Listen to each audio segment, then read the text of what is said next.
Ha pedido el senador Roberto Gil Suárez, así es, adelante. Gracias, presidenta. Bienvenidos todos. Yo celebro la oportunidad de dialogar, celebro que tengamos la posibilidad de encontrarnos siempre y en todos los casos. El diálogo ayuda sobre todo a acercar posiciones, si hay intención de acercar posiciones. Y yo creo que la puede haber si hacemos un ejercicio de construcción más allá de posiciones predeterminadas o de ciertas, digamos, determinaciones ya puestas en el juicio que cada uno de nosotros pueda tener sobre la materia. Hay un primer problema que aparece en estas discusiones, es que no se ha razonado, no se logra clarificar cuáles son las funciones de las Fuerzas Armadas en tiempos de paz. Parece que hay una preconcepción, y ahí el problema de tránsito en esta discusión. Parece que la lectura de nuestra Constitución es que cuando no hay un conflicto bélico con una potencia extranjera o con una amenaza exterior, las Fuerzas Armadas deben estar en los cuarteles y que no tienen ninguna función fuera de los cuarteles. Eso en nuestro sistema jurídico es absolutamente falso. Las Fuerzas Armadas tienen funciones previstas en leyes, no son responsabilidades legalmente establecidas desde mucho tiempo atrás, desarrolladas en muchas leyes, no solamente en las leyes orgánicas de la Armada o del Ejército, en muchas otras leyes. Por cierto, hago un pequeño paréntesis. Esta discusión se dio en el proceso constituyente en 1917, cuando se discutió el artículo 129 de la Constitución.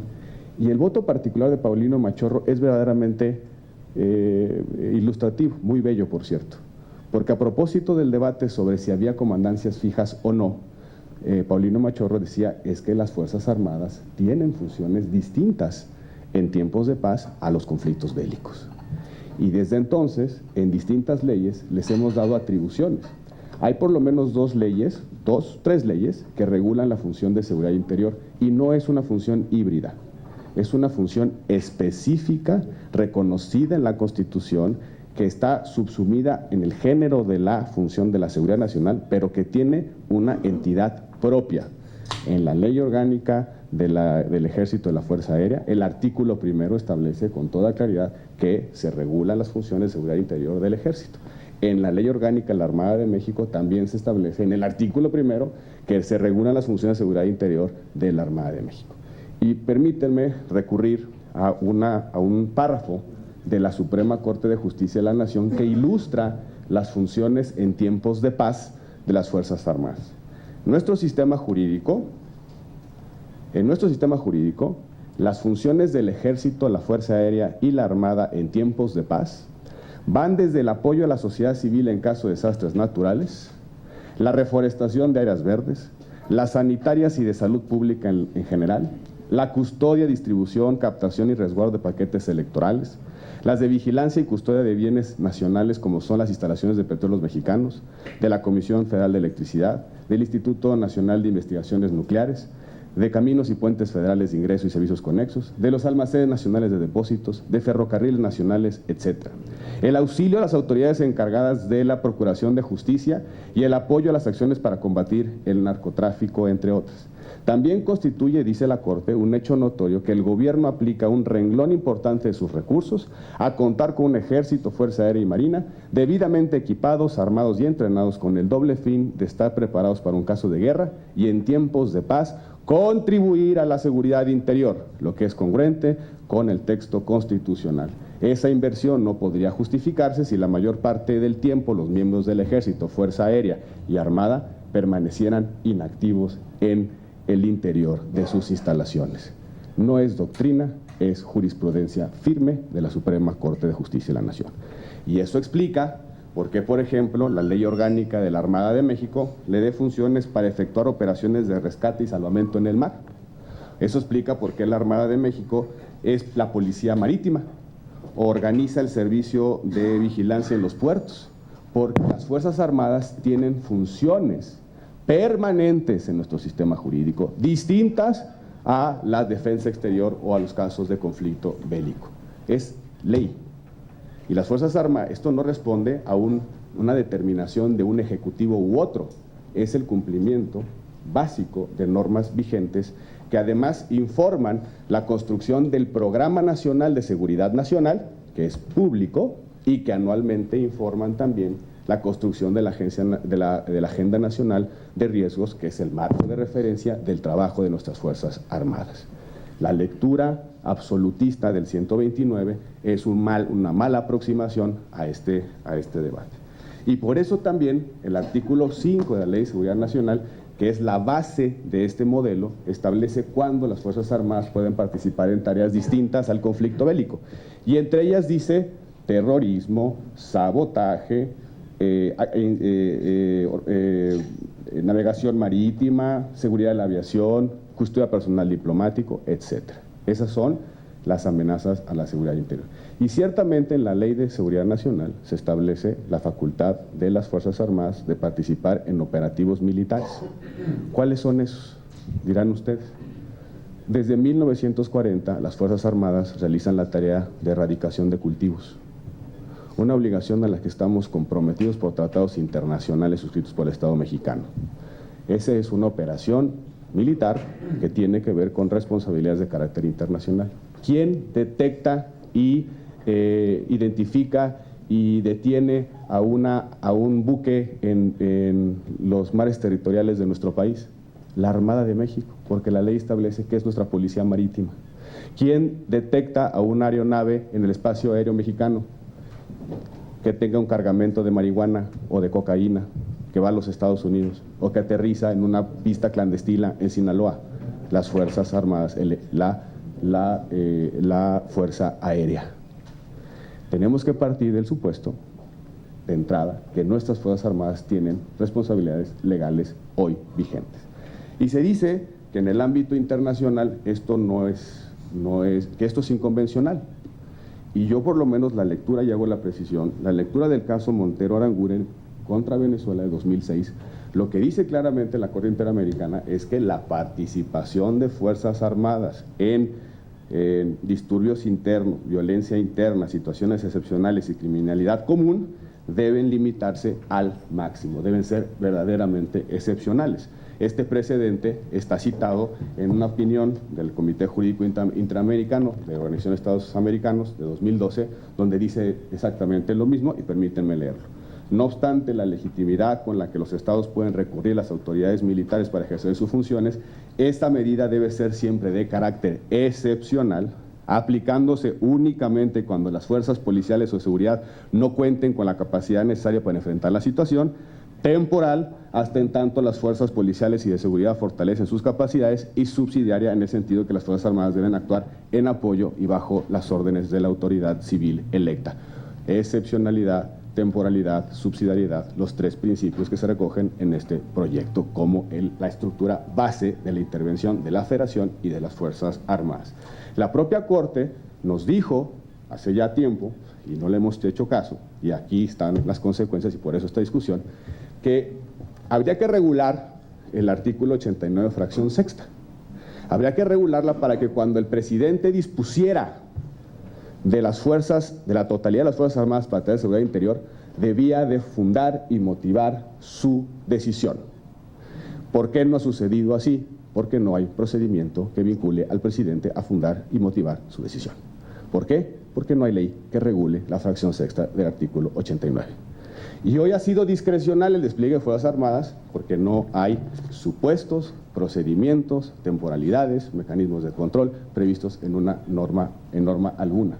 La fracción sexta del artículo 89 es una facultad desnuda, no reglada, y lo que trata de hacer la Ley de Seguridad Interior es ponerle diques procedimentales a ejercicio de la facultad que tiene el presidente, que por cierto es facultad exclusiva. No la puede ni la debe compartir con nadie. No la puede compartir con el Senado ni con el Congreso, sería inconstitucional. No la puede compartir con ninguna instancia distinta a aquella en la que está depositada esa función. Es la función primaria de la función ejecutiva. Por eso cuando se dice que las Fuerzas Armadas deban estar bajo el mando distinto de una autoridad civil, es decir, distinta al del presidente, no solamente controvierte la Constitución, sino desconoce el sentido de esta función ejecutiva. Uno de los principios vertebrales de la disciplina militar es la unidad de mando, y uno de los elementos constitutivos de la lealtad de las Fuerzas Armadas es que solo el presidente, comandante supremo de las Fuerzas Armadas, pueda ejercer ese mando, y ese mando no pueda ser indisponible por el presidente de la República ni por otra persona distinta al presidente de la República. La historia de la Revolución Mexicana nos da suficientes elementos, los cuartelazos nos da suficientes elementos para razonar por qué es importante la unidad, verticalidad del mando de las Fuerzas Armadas. Hay otra confusión, no sé dónde dejé mi tarjeta. Abajo de la amarilla. Perdónenme. Hay otra confusión sobre los controles. Esta ley dice en qué supuestos la Federación puede intervenir y en qué supuestos la Federación, el presidente, puede disponer de Fuerzas Armadas. Son los supuestos del 5 de la Ley de Seguridad Nacional. Ninguno es de seguridad pública. Ninguno. Es más, ninguno es de la órbita local. Ninguno de los delitos descritos en el 5 es competencia local. Ninguno. Terrorismo, sabotaje, actos de interferencia extranjera, delincuencia organizada, operaciones militares o navales, seguridad de la aviación, ninguno es competencia federal, local. Son todas competencias federales. Y son un listado cerrado, no enunciativo, cerrado. Solo en estos casos el presidente puede emitir una declaratoria de afectación. Solo en estos casos. ¿Y qué pasa cuando el presidente, vamos a ponernos en ese escenario, declara una afectación fuera de este supuesto? Como es un acto jurídico que debe estar fundado y motivado, es controvertible. Y es controvertible por la entidad federativa intervenida, es controvertible por el Congreso, es controvertible por la Comisión Nacional de Derechos Humanos, es controvertible por aquellos que tengan legitimación activa para ir a la Corte a controvertir el exceso en el ejercicio de una facultad. ¿Qué más control constitucional que poder revisar las causas, razones y alcances de la declaratoria de afectación a la seguridad interior, es decir, de la decisión del presidente de disponer de las Fuerzas Armadas? ¿Qué más control constitucional que el arbitraje de la Suprema Corte? Y no solamente eso, la ley establece el contenido mínimo indisponible de la declaratoria de afectación, que empieza con algo que no hemos tenido en 10 años de intervención federal: diagnóstico. ¿Por qué vamos a intervenir en una determinada entidad federativa o determinada región? La solicitud incluso debe razonar los índices delictivos, lo dice. Y no solamente se debe razonar el diagnóstico, sino precisar las acciones que se van a acometer en la temporalidad fijada por la declaratoria.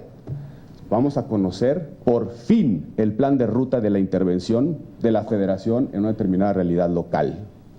Una cosa que no supimos desafortunadamente en las 3 intervenciones en Michoacán, de las intervenciones en Baja California, de las intervenciones en Tamaulipas, de las intervenciones en Chihuahua, de las intervenciones en Durango o en Sinaloa.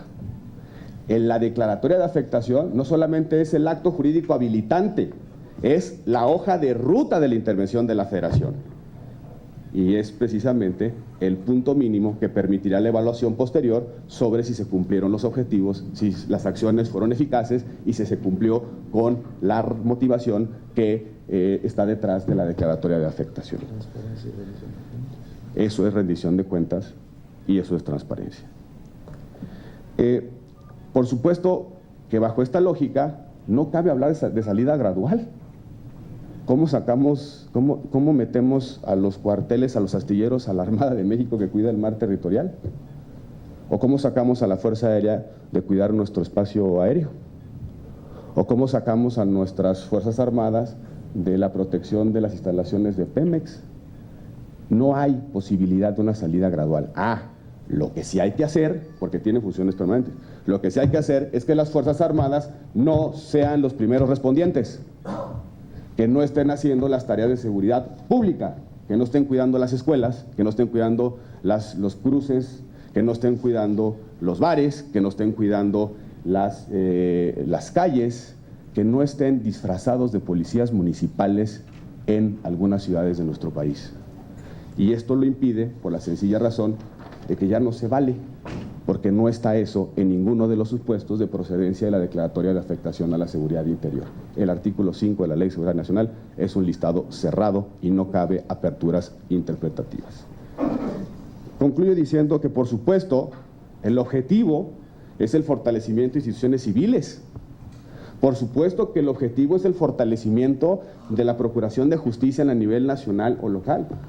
Y por supuesto, esta ley no sirve para eso. Esta ley no va a generarnos ministerios públicos o policías. Esa es una responsabilidad que corre en paralelo. ¿Qué provocará esta ley? Que ya no se pueda utilizar discrecionalmente fuerzas armadas para todo tipo de realidad criminal en nuestro país. Porque mientras siga siendo una facultad discrecional, van a ser nuestras fuerzas armadas enviadas de un lado a otro. La intención de la discusión de establecer la Ley de Seguridad Interior es racionalizar el ejercicio de esa facultad, porque agravas los supuestos de activación de esa facultad. Los militares, las Fuerzas Armadas, deben retroceder en la tarea que están hoy realizando, que le corresponde a las autoridades civiles, regresarse a sus funciones constitucionales y legales, las que ya he descrito en la lectura de la Suprema Corte de Justicia de la Nación, pero deben dejar de ser policías. Y lo vamos a lograr en la medida en la que esta ley manda un mensaje: ya no tienes Fuerzas Armadas para siempre ni por cualquier motivo. Si quieres Fuerzas Armadas, lo primero que tienes que hacer es razonar que tu realidad cabe en los supuestos de procedencia, fijar compromisos, establecer temporalidades, acciones en concreto. Muchas entidades federativas, las 28 entidades federativas que hoy tienen despliegue de Fuerzas Armadas, muchas de ellas no caben en esta, no cabrán en esta ley, bajo este nuevo supuesto. Muy pocas tendrán la posibilidad de tener una cobertura desde la aplicación de esta ley. Muy pocas, muy pocas. Esa es la forma de poner orden al desorden. Y el desorden no se ordena dejando márgenes de discrecionalidad. El desorden en un Estado democrático de derecho se resuelve con leyes, con normas, con reglas que fijan cuándo, cómo, por qué y para qué. Y sobre el diálogo social, llevamos 10 años en esta discusión, 10 años. Esta discusión no empezó la semana pasada en la Cámara de Diputados. Este Senado lleva 4 años discutiendo seguridad interior. Hemos realizado no menos de 10 foros al respecto, no me dejarán mentir, en la Cámara de Diputados, en la Cámara de Senadores. Es un momento en el que tenemos que tomar decisiones, con toda apertura y escuchando las posiciones, pero también razonando no solamente los problemas que enfrentamos, sino la historia y configuración de nuestro sistema institucional. Todas las Fuerzas Armadas en el mundo realizan funciones de auxilio a las autoridades civiles. La República Checa es uno de los casos. Estados Unidos, Francia, todos los ejércitos en el mundo, bajo la nueva concepción de la seguridad nacional, realizan actividades de apoyo y auxilio a las autoridades civiles. Las nuestras también. Y no hay dos ejércitos en nuestro país. No hay el ejército solidario, patriota, responsable que está en las tareas humanitarias en los sismos del 19 de septiembre y por el otro lado un ejército represor, violador de derechos humanos que está lastimando a nuestra sociedad. No hay dos ejércitos en nuestro país, solo hay uno y ese ejército y esas Fuerzas Armadas requieren certeza a su actuación, requieren una conducción legal que determine cuándo, cómo, por qué y para qué van a estar auxiliando a las autoridades civiles.